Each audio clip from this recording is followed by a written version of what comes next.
Feliz sábado a todos.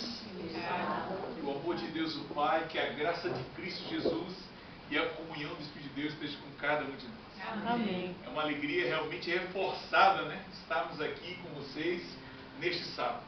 O sábado que é o segundo sábado do ano, né? Então realmente já o tempo passa. Daqui a pouco acabou 2014. E nós estamos aqui juntos para louvarmos o nome de Deus. E eu, de modo muito especial, para mim está sendo o primeiro sábado que eu estou aqui pregando a palavra de Deus aqui nesta congregação. E cada dia está mais linda e mais renovada, né? A gente louva a Deus. Semana nós passamos aí juntinhos desde domingo passado. Estive pregando, estive também realizando treinamento à tarde. E quarta-feira agora nós fizemos um outro treinamento, o segundo treinamento sobre dons espirituais. Eu sei que alguns não puderam estar nesse treinamento, os que estão aqui, gostariam muito de estar, mas vamos estar programando outros treinamentos também. E assim realmente vemos a igreja desenvolvendo, a igreja crescendo, e precisa realmente concluir a missão que Cristo deixou para cada um de nós. Realmente para mim está sendo uma outra alegria, porque por ser o primeiro sábado, a minha mãe e minha irmã também estão aqui, vindo lá de São Paulo, né? Chegaram aqui na quinta-feira de manhã, né? De voo, de avião, de lá para cá. E nós já tivemos conhecendo um pouquinho aqui algumas praias aqui de Itajaí, juntos, né? Realmente é um lugar maravilhoso como esse. Quem vem para cá deve ter água e não quer ir embora, né? Então, vamos reforçar a água para elas, né? Dar mais água para elas para não querer ir embora. E realmente... E veio até uma outra família também, uma outra família lá de São Paulo, sem combinar nada, chegaram quase que juntos. Aí passaram lá em casa, arranjei uma casa para eles ficarem lá, de um irmão nosso e tal. Eles ficaram lá. A esposa já postou no Facebook, dizendo, olha Ricardo, que é o esposo dela, olha, nós já queremos ficar aqui, queremos mudar para cá. Então realmente é uma cidade muito boa. Quando nós chegamos aqui, eu e a Débora procurando casa para alugar, e nós perguntávamos para o pessoal só falava bem da cidade. Não tem nem quem é daqui que de fora não fale bem da cidade. Realmente é uma cidade muito querida, a cidade de Itajaí. Eu não sei, eu só estou acostumado a mudanças, né? Então, às vezes eu já falo, quando for embora, eu vou guardar muitas recordações. A gente muda tanto nesses 12, na verdade, nesses 15 anos de casado, nesses 35 anos de vida, tenho mudado bastante. Fiz mais de 20 mudanças nesse transcurso, dentro da cidade como de outros estados. Só não fui para outros países ainda. Mas Deus sabe do propósito de todas as coisas que acontecem aí embaixo do sol, né? E nós devemos louvar o nome de Deus. Amém. E eu gostaria de um modo muito especial frisar esse momento onde vivemos hoje. 2014 chegou. E você deve ter feito alguns planos, alguns propósitos, né? O que foi 2013 que você deixou de fazer, agora quer fazer em 2014? Eu creio que você deve ter idealizado vários propósitos, objetivos, alcance econômico, profissional. Irmão falando da filha, né? A irmã, 4 meses atrás, veio aqui, não conhecia ninguém, foi conhecendo o grupo e agora já está quase se estabilizando já, né, mano? E você vê como que as coisas acontecem. E você às vezes sempre pensa assim, alguma coisa eu deixei para trás. E nós começamos a fazer muitos planos. Mas eu faço uma pergunta a você, qual é o plano de Deus? E sabe, existe um plano individual na minha vida, na sua vida, que Deus tem. Mas há um plano que a Bíblia apresenta. Esse plano é para todo o seu povo, para toda a sua igreja. Qual é o seu plano? Vir nos buscar. Ele está vindo para nos buscar. E como diz o apóstolo Paulo, se até hoje está mais próximo à conclusão da realização da esperança, Amém. a volta de Jesus.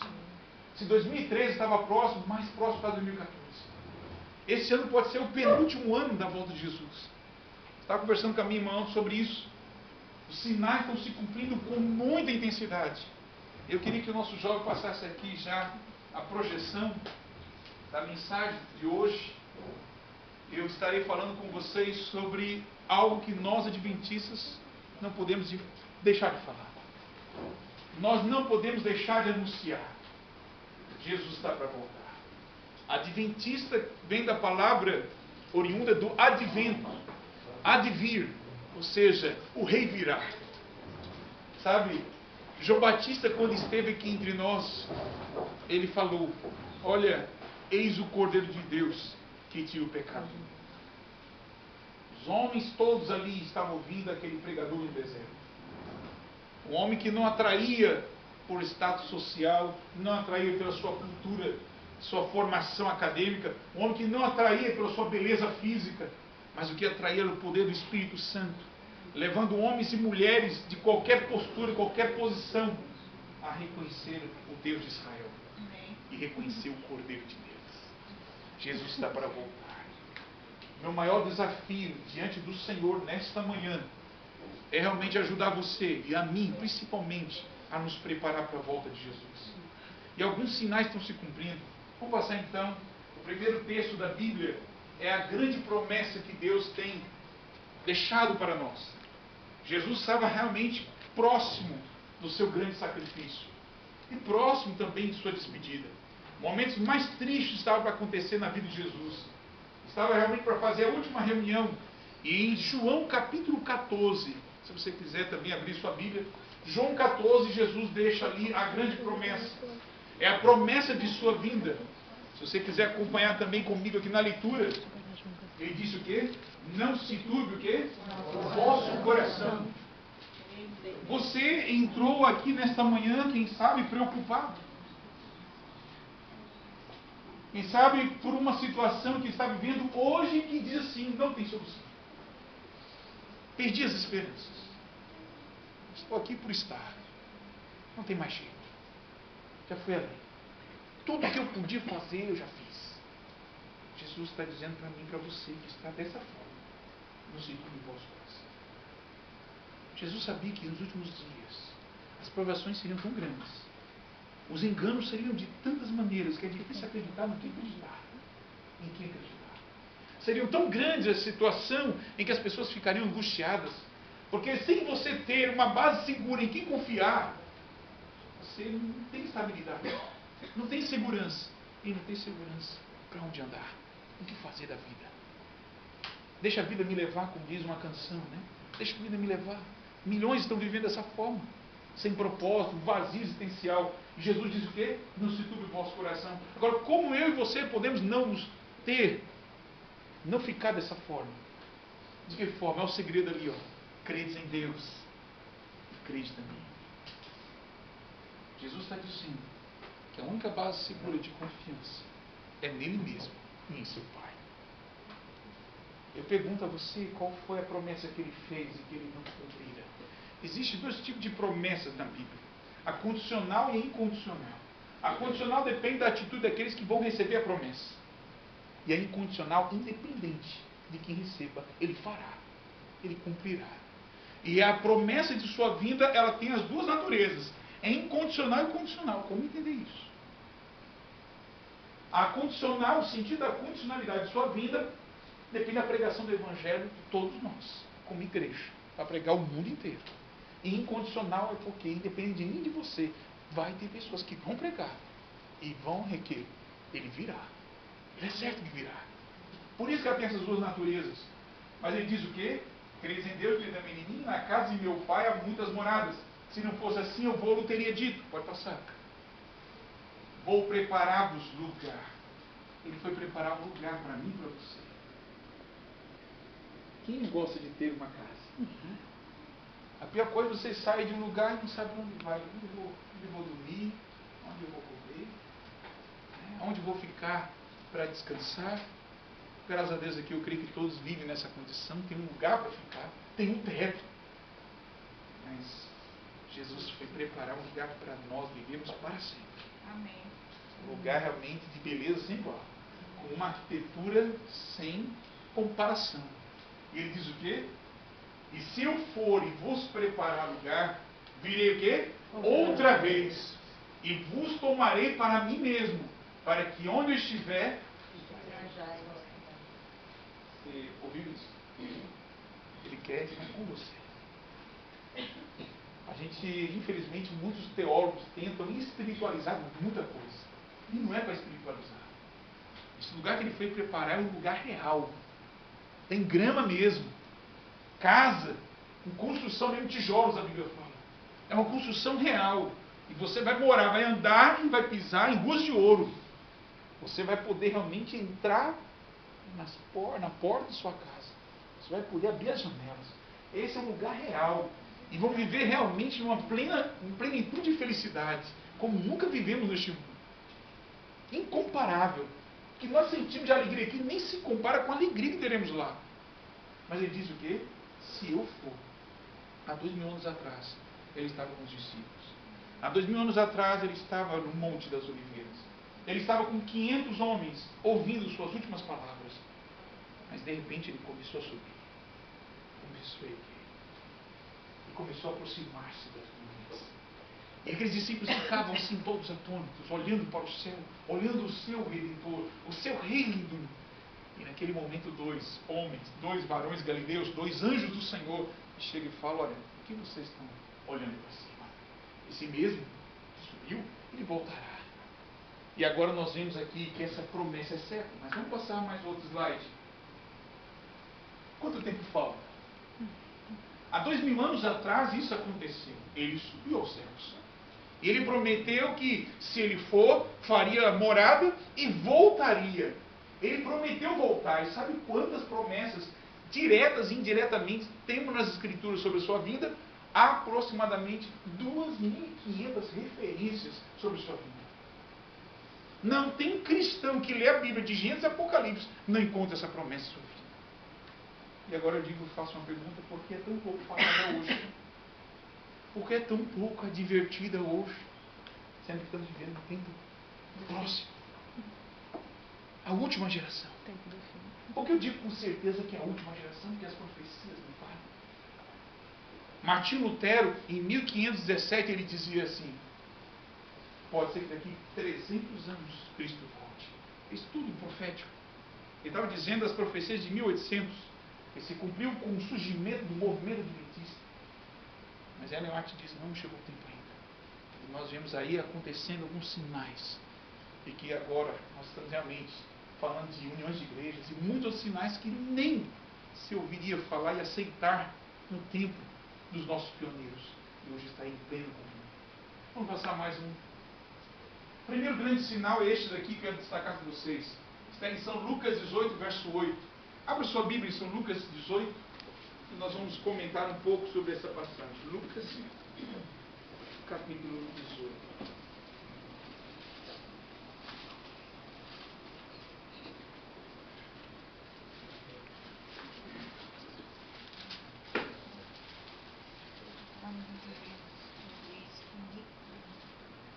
Digo-vos que depressa lhes fará justiça. Contudo, quando vier o Filho do Homem, achará, porventura, fé na terra? Essa pergunta aqui, ela tem uma implicação tremenda.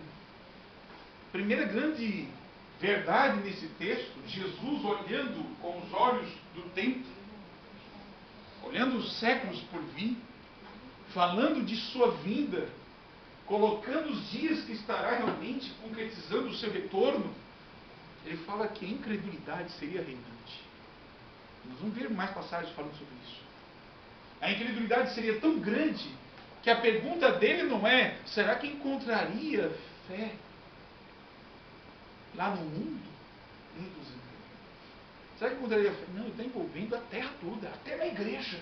A incredulidade tem se demonstrado na prática até do seu povo, que se chama pelo seu nome. Até na igreja se encontra uma atitude de incredulidade tão grande que pode estar incluindo todos nós aqui, em certa medida. Ele diz: será que encontraria fé na terra? Que fé é essa que Jesus está dizendo? Será que é a fé de que eu creio em Jesus, creio em Deus? Será que é daquela fé de boca? Não, muito mais do que isso. Pode passar. E nós vivemos hoje numa geração em que, em nossas universidades, escolas, desde a base infantil, a incredulidade, a forma de desacreditar em Deus, é o grande ensinamento. Em todos permeado a ciência. Olha só o que diz aqui a revista Galileu, a religião contra-ataque. Eles acusam os criacionistas de fundamentalistas e movimento populista anti-intelectual. Imagine você sentado na cadeira ali na faculdade, os doutores ensinando evolucionismo. E você queira contradizer, colocando o criacionismo, eles vão te, no mínimo, olhar com desprezo. ou vão zombar de você. Para uma linguagem mais coloquial aqui, mais popular, podemos dizer que todo aquele que crê em Deus como Criador é um tolo, é um burro ignorante. Você imagine você ser ofendido dessa forma em meus estudos. Que reação tem um jovem que crê na Bíblia diante de 30, 40 na sala e o professor, seu mestre, que você deveria admirá-lo, dizer: você vai continuar crendo em Deus? Para disso, acorda. Você está vendo ele por acaso? Você vê que a crença no Criador é algo que realmente subestima a convivência social de muita gente. Pode passar. E agora vem a explicação evolucionista sobre a fé em Deus. Olha o que eles creem. É improvável que a religião tenha se desenvolvido por motivos puramente espirituais. Não foi de um relacionamento entre Deus e o homem que surgiu a religião. Mas surgiu de que maneira? Pode passar. O dilema humano é que evoluímos geneticamente para acreditar em Deus e não para acreditar na biologia. A explicação científica é: eu e você evoluímos de tal forma que passamos a acreditar em Deus.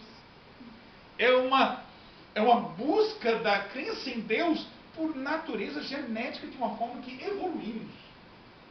Ou seja, a explicação deles de um mundo que está ficando cada vez mais religioso é um processo da evolução. Isso nós vemos aí a nova era, muitas outras linhas filosóficas levando a esse nível, mas evolucionalmente falando, não biblicamente. A Bíblia não dá base para isso. O que dá base é a evolução. Essa é a forma deles explicar. Vai passando. E agora vinha uma frase, estão vendo ali a frase de cima? O mundo pregando. Jesus, em certa ocasião, ele falou assim: se você não falar, se você não pregar, nem que for necessário as pedras falar, elas vão falar.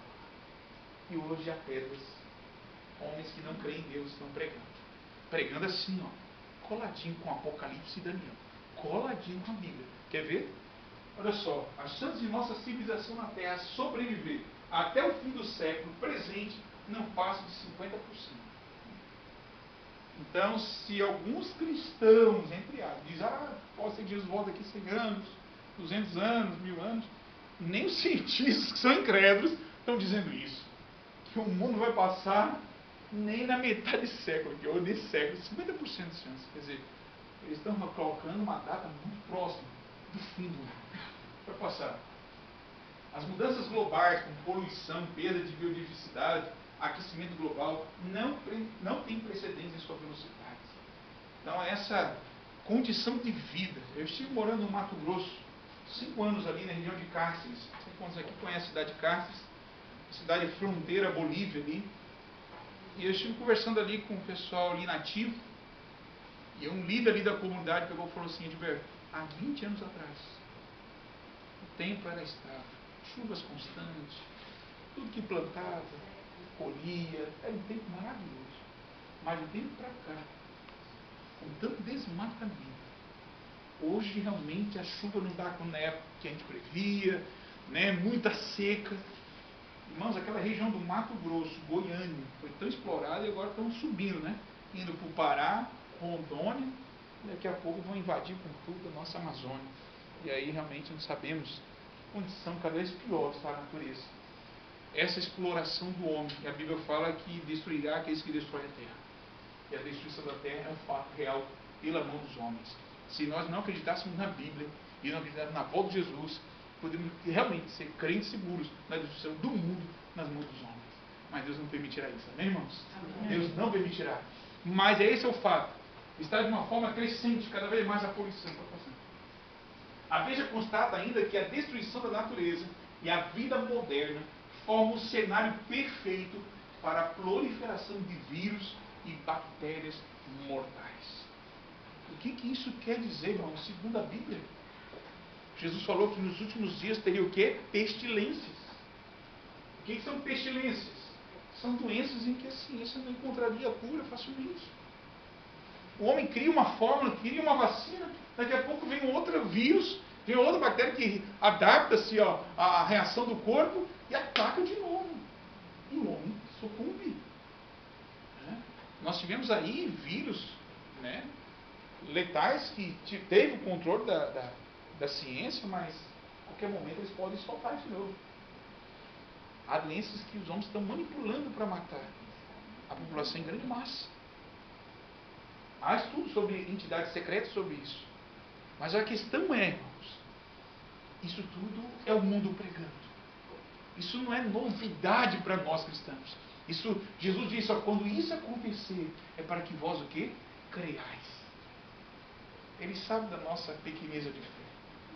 Ele sabe de nós somos pó. Comemos arroz e feijão.